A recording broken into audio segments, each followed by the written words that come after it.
окупанти збирають ще. Nous devons aider le continent africain. To live with us, the European dream. Good friend of Taiwan. Europe 1, bonjour. Votre revue de presse internationale à 7h moins le quart sur Europe 1 nous emmène d'abord en Irlande. Bonjour Clémence Pénard. Bonjour. Vous êtes à Dublin pour Europe 1. La marque à la pomme fait la une des journaux irlandais ce matin, mais ce n'est pas de la pub pour le dernier iPhone 16. Apple qui va devoir rembourser 13 milliards d'euros d'arriérés d'impôts à l'Irlande, titre The Irish Times. L'affaire remonte à 2016, rappelle l'ART, quand Bruxelles épingle un traitement fiscal favorable accordé aux géants américains. La Cour de justice de l'Union européenne donne enfin raison à la Commission européenne. L'Irlande a accordé à Apple une aide illégale que le pays est tenu de récupérer, cite The Independent. Un coup dur, évidemment, pour le célèbre fabricant d'iPhone, mais aussi pour le gouvernement irlandais.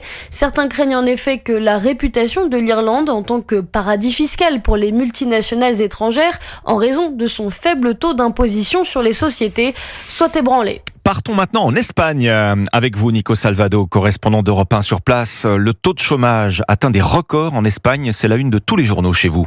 La presse espagnole souligne la hausse importante du nombre de nouveaux chômeurs en Espagne, près de 200 000 actifs en moins, titre le site d'information El Confidencial. Une augmentation habituelle à chaque fin d'été, les contrats saisonniers arrivant à leur fin, mais plus inquiétant, poursuit le Pure Player.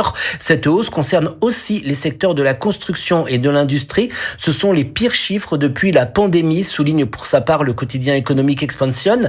Le journal de référence El País s'inquiète également de ce record, mais remarque qu'avec la baisse du chômage continue depuis plus d'un an en Espagne, il y a ce mois-ci davantage d'actifs qu'en septembre de l'année dernière. Enfin, le quotidien El Mundo souligne que ce sont les deux régions les plus riches du pays qui ont détruit le plus d'emplois, à savoir la région de Madrid et la Catalogne. Et nous sommes enfin en Turquie avec notre correspondant Baptiste Amon. Alors, faute de pouvoir adhérer à l'Union européenne, le dossier est gelé. La Turquie, Baptiste, se tourne maintenant vers un autre groupe de pays, des pays émergents. C'est la une des journaux turcs. Et oui, selon l'agence Bloomberg, la Turquie a demandé à rejoindre les BRICS avec notamment le Brésil, la Russie, l'Inde, la Chine et l'Afrique du Sud, et forcément la nouvelle fait réagir dans les médias locaux.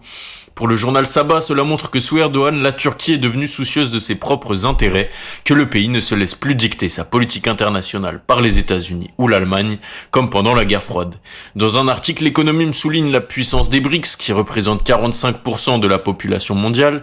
Le média nuance en rappelant que les membres ne partagent pas de politique commune en termes d'économie ou de géopolitique. Enfin, l'adhésion pourrait booster les exportations turques, analyse le média Doviz. La démarche serait positive à condition qu'elle ne dégrade pas les relations avec l'OTAN et les pays de l'UE. Merci Baptiste Amon à Istanbul pour Europe 1. Merci à nos correspondants.